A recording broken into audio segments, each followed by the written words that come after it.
హైదరాబాద్ మెట్రోలో కనీస ఛార్జీలు 10 నుండి 12 వరకు, గరిష్ట ఛార్జీ 60 నుండి 75కు పెరిగింది. అయితే ఈ పెంపు మెట్రో ప్రయాణికులకు భారంగా మారింది.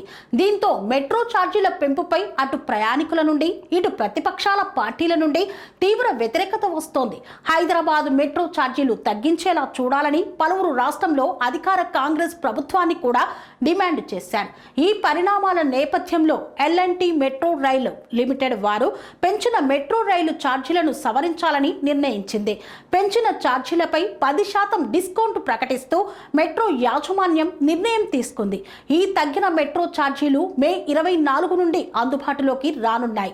3 మెట్రో కారిడార్లలో అన్ని ఛార్జీల జోన్లలో కొత్తగా సవరించిన ఛార్జీలపై 10% డిస్కౌంట్ను ప్రకటించడాన్ని సంతోషంగా ఉందని హైదరాబాద్ మెట్రో యాజమాన్యం పేర్కొంది.